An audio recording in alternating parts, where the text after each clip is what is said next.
Do you want to learn how you can make an extra $500 to $1,000 per month working as little as 4 hours a week? You're in the right place. In this video, I'm going to share with you legit, realistic side hustles that help me earn up to $1,000 extra per month just working a few extra hours a week. These are side hustles that anyone can do using skills they already have. You just need access to internet. Make sure you watch until the end because I'm going to teach you exactly how to get started. By the way, if we haven't met yet, I'm Jo Harris, and on this channel, The Virtual Mama, I share videos to help you thrive financially without compromising what matters most to you, and I do it through the lens of the Bible. Now, in a previous video, I shared about how my husband and I have paid off over $51,000 in debt. And one of the big factors that helped us do that was side hustles. So I'm a really big supporter of side hustles. During the time that I was a stay-at-home mom, I felt like God was compelling me to start working, but I really didn't have anyone to help with the baby. Daycare was not something that we were considering at the time. And so I was really looking for ways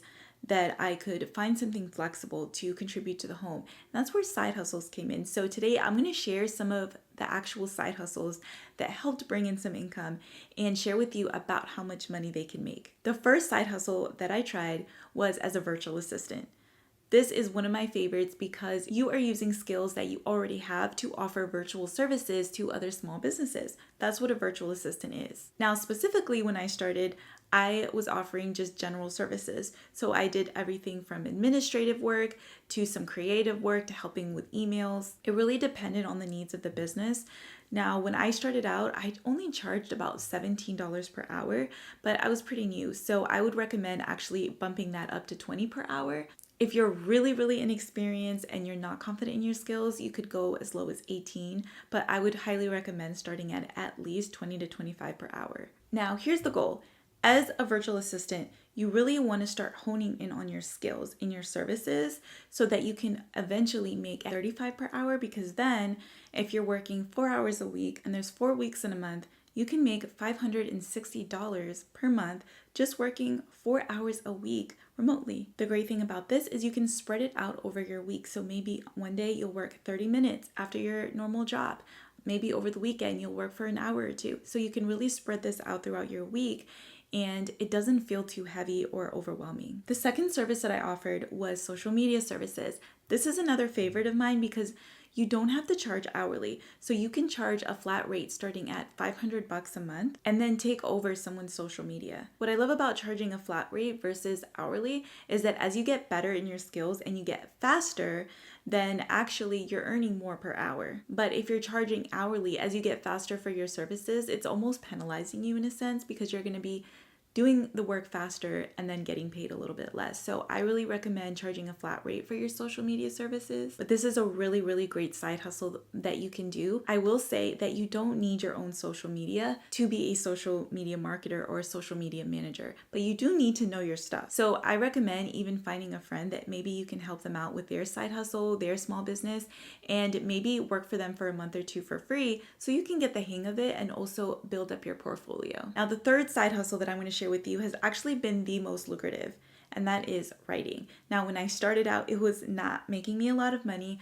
I was writing blog posts and I made around $50 per blog post.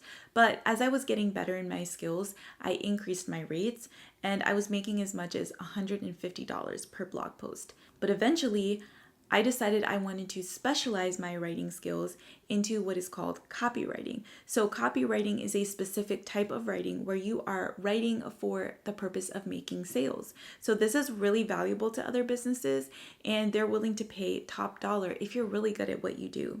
As a copywriter, there's potential to make far above $1,000 per month just working part-time hours. But for someone who's starting out, $1,000 a month is actually more than reasonable. My very first copywriting project that I sold was actually 3 times that amount, and I was able to do a really good job. I did have some training. I did take a course. If you're looking to get serious as a copywriter, I do recommend getting some training. In the description, I'll leave a link to my free copywriting class. It teaches a lot of the foundational principles of copywriting and how you can actually get started offering it as a service. It's completely free. Now, you don't necessarily have to get into that kind of writing to make money. You can just continue to get better in your skills as a blog writer, or maybe you'll write social media captions. There's a lot of different types of writing that you can explore and make money from. It really all depends on your interests and your skill set. The fourth kind of side hustle that I'm going to recommend to you is any kind of premium level skill that you can offer on a freelance basis.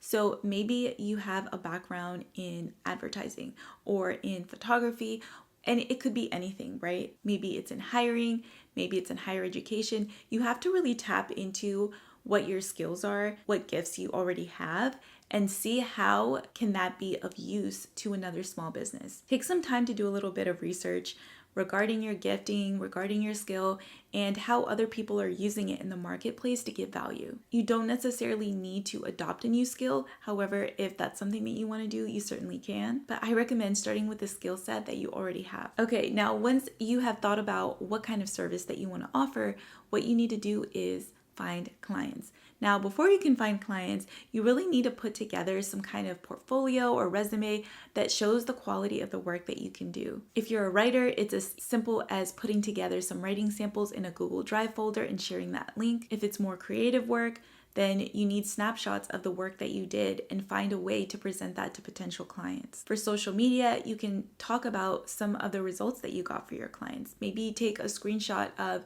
what their profile looked like, how many followers or what kind of engagement they got while you were managing their profile. The main thing here is you don't want to get stuck in making a really complicated portfolio. You want to just show results, keep it simple and really professional. Now, let's talk about how to actually find these clients. Once you have some work samples that you can show, what you want to do is start with your own network. This is the best way to get started because people that you know, they already trust you, right? You already have some kind of relationship, and so it's going to be a lot easier for you to get the job versus if you're cold pitching to someone that you've never talked to before. So start with your own network, and you might think to yourself, I don't know any small business owners, that's okay. But maybe your friends, colleagues, or people that you've worked with in the past, maybe they do know some small business owners that are interested in the kind of services that you offer. So I highly recommend reach out to your network, whether it's through email, whether it's through Facebook text, but just reach out with a simple message, let them know what you're doing, and see if they're interested or anyone that they know is interested. You can post about it on your social media if you have a social media account, and you don't even need a large following. All it takes is one person to say yes, and you've already got your first client. You're already on your way to making your first $500. Okay, now the second thing that you can do is look at Facebook groups.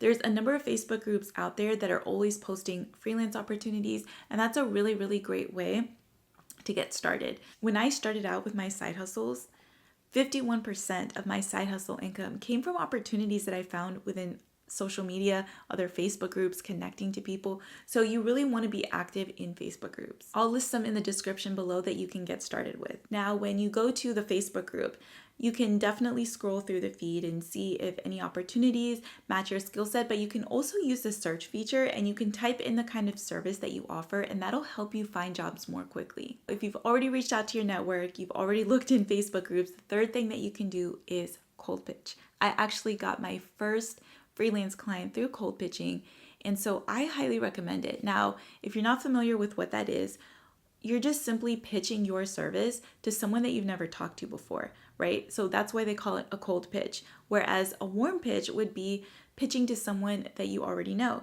So cold pitching is great because it exposes you to new opportunities, new business owners that may be interested in your services. I actually have a free template available that I've used in my business, and you can download that for free at thevirtualmama.com/template. I'll also leave that link in the description. But that's going to be a really, really good way to quickly expose yourself to new opportunities without waiting for them to come to you. You really want to be proactive. So you might ask, how do I find these companies to cold pitch to? Well, start in your local area. Are there small businesses that you already support? Maybe you can reach out to them via email or in person over the phone and get that conversation going. If you already use their product or service, it's definitely going to give you an edge because you're already familiar with the brand. Now, this is just to get your side hustle started, but over time, you're going to start getting referrals. If you're really good at what you do, people are going to recommend you to other business owners, and that's how you're going to get more clients coming into your business. That is honestly the best way to build your business, but before you can get there, you need your first few clients. Now, I do want to say this. It's so important that you just get started. People can get so caught up in having a website, having all of their marketing be perfect and all these things that really way, don't earn them money right away, right? So yes, you want to be professional, you want to put your best foot forward, but really focus on getting clients. Once you have that first, second, and third client, that's really going to propel your side hustle, and you'll probably start getting referrals. It'll be a lot easier to get more business coming in. All right, so I hope you enjoyed this video. Let me know in the comments, what questions do you have about starting a side hustle? I'd love to hear from you and help you out in your journey. Until next time, bye.